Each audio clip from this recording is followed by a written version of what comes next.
So, currently, this week, right now, if not wrapping up as we speak, CES is happening.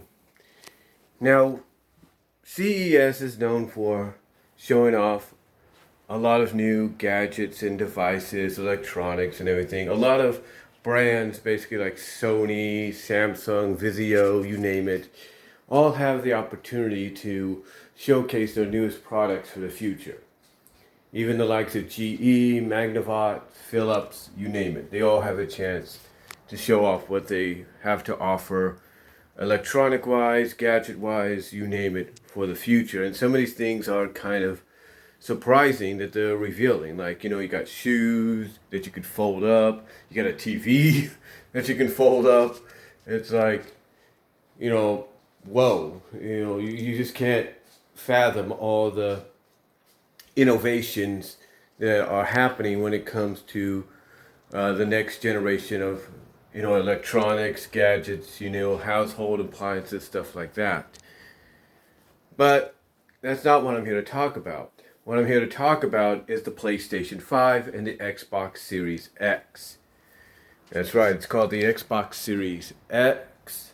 It's not the Xbox One X or the Xbox 2X. It's the Xbox Series X and the PlayStation 5. Now, the difference between both presentations throughout the past few weeks, because I think Xbox was revealed during the Game Awards, and PS5 only revealed the logo, maybe with a few specs here and there, and probably more to come. But here's the thing about both consoles. Now, we kind of have an idea, maybe, we're kind of getting a general idea of what the design of the PS5 is going to look like. Getting a general idea. We know, basically, through the promotion, the trailer that they showed at the Game Awards, what the Series X, the XSX, let's put it that way, the XSX, that's what I'm going to call it, the Xbox Series X is going to look like. And yeah, a lot of people, I'll put it this way, I should be saying, a lot of people have mixed reactions. A lot of people are kind of questionable about the possible design of the PlayStation, and how it's going to look, and how it might be able to play games and stuff. But then people look at the Xbox Series X and they're like, it's a freaking tower. It's a freaking tower when you get down to it, and that's about it. But besides the design of the consoles, the one thing that a lot of people want to know is how are these things going to run? What features are they going to have? Well, if you're a 4 to 8K user, basically television-wise, screen-wise, whatever, then you don't have to worry too much because both consoles are going to obviously offer Ultra HD compatibility. In other words, 4K, Ultra HD, video compatibility, so that if you have a 4K Ultra HD disc, Blu-ray, I should say, you'll be able to pop that in no problem. Kind of like what you do with the Xbox One right now. You could do that. The Xbox One X and the Xbox One S. You can do that. And I'm pretty sure the Series X for the Xbox is going to do the same thing. Now, there's a lot of other things that have been noted. Like, there's going to be bigger RAMs, bigger DRMs, more powerful CPUs, stuff like that. The latest chips and technology to put into a system is going to be in these systems. Again, I can't really say what the specs are going to be. I think Angry Joe recently on one of his recent AGS news videos talked about it. But yeah, basically the specs for both are very similar, if not identical in some areas.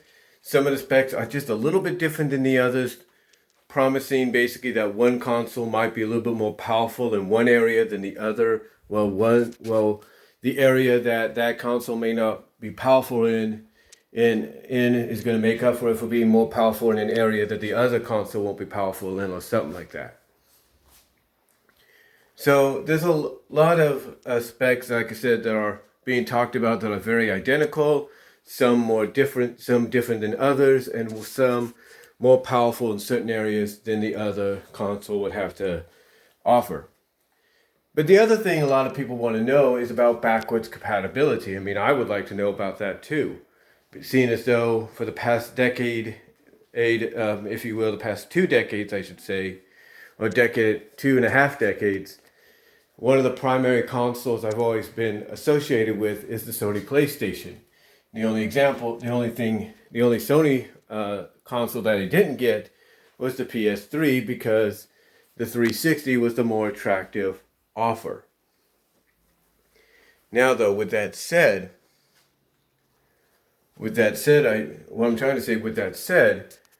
the question though people have is, will both consoles have backwards compatibility? I would say they would. I know what some people are looking at. They're looking at like, oh, can we put our disc in there? And I would assume that's probably what they're working towards. I think Sony is saying that they're trying to work towards that to the point that when you put your disc in, whether it's a PS1, a PS2, a PS3, or PS4, that it's going to be able to be, it's technology that's going to have inside. It's going to help render it and remaster it, or kind of make it look a lot better than it usually has. You know, kind of put it up to speed to what you would expect to see on a 1080p or a 4K television. So that's kind of good news. The Xbox Series X, I think the backwards compatibility might be similar in a sense, but it sounds maybe more like they might just continue to depend on the on what they're doing right now with the Xbox One series. And what they're doing right now basically is, if the game is compatible, you could take your 360 game, put it in there, and it will read it off. It'll emulate that game, especially if that game is available in the library. Like, for example, I think one of the games I have is Street Fighter 4, and I think that game was available on the library, so I was able to put the disc in there, and because it was already, it was one of the games released for backwards compatibility, I was able to download the game so it could read it off like an emulation. So that might be what they're still looking at, but the shining light to that is they're saying that every title is going to be available, including original Xbox One games.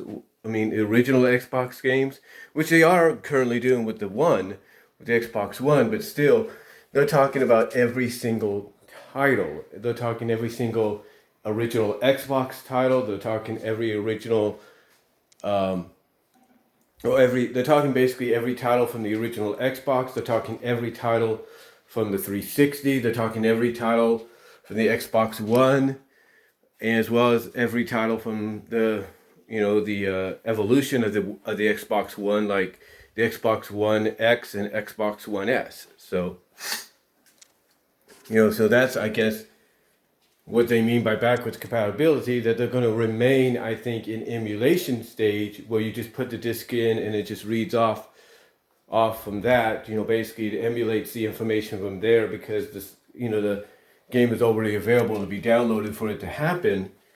I guess that's what they're going to do. But it sounds like the difference between them and PlayStation is Sony that is they want to basically say, yeah, you'll be able to have backwards compatibility where you'll be able to physically put the disc in and play it like you used to, and not have to worry about like emulation or anything. But that might still also be something that they do. But as far as I can see right now, from what I understand, because of course I've been working, so I haven't really been paying much attention. One of the things that people have noticed about the PlayStation 5 and the Xbox One X is, even though we know what the design looks like and we kind of have an idea what some of the specs are going to be, nothing truly has been totally revealed. And my guess over time is we're going to get little pieces here and there revealed to us of what to expect in both consoles. But I think at the same time, Sony and Microsoft maybe Sony more so than Microsoft, is saving all the juicy tidbits for E3. That's what I think they're doing. They're saving all the juicy tidbits for E3. And then once E3 comes around, that's when they're going to basically knock everybody's socks off with what to expect. Because if you think, because you got to remember, this is a very competitive market. So if you think Sony is going to, unload all their information right off the bat, throw all their rabbits into one hat and just reveal all the tricks right now and all the secrets of the PS5, you're wrong. And the same could be said for Microsoft, but it seems Microsoft is more like, yeah, if we tell people more about what to expect, spec-wise, hardware-wise, stuff like that, show them what the design's going to look like of the console, the more they're going to be excited to go to our side than the Sony side. So Sony's doing the right thing in the eyes of a lot of people by not revealing too much, but because, like I said, I think what they're waiting for is E3.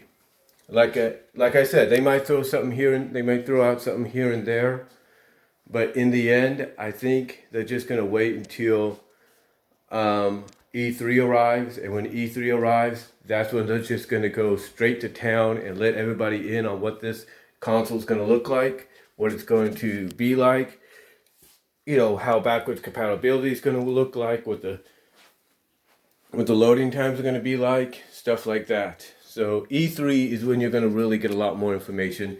And again, the same will be said for Microsoft, but I think Microsoft will be more like, hey, we got to get ahead of Sony. So the best way to get ahead of Sony is to kind of give people a lot more information about what to expect with the console and even what the console looks like. But anyway, I just thought I'd come on here and give my thoughts on since I haven't had a chance to, my thoughts on the whole Xbox Series X and PS5, and what to expect from them in the future.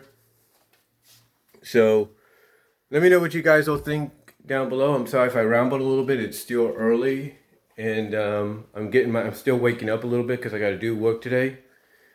But let me know what you guys all think down below about the both consoles. And what do you think? What are your thoughts on Sony not revealing too much just yet about what the PS5 will be like? Let me know down below. Comment if you like. I'm out.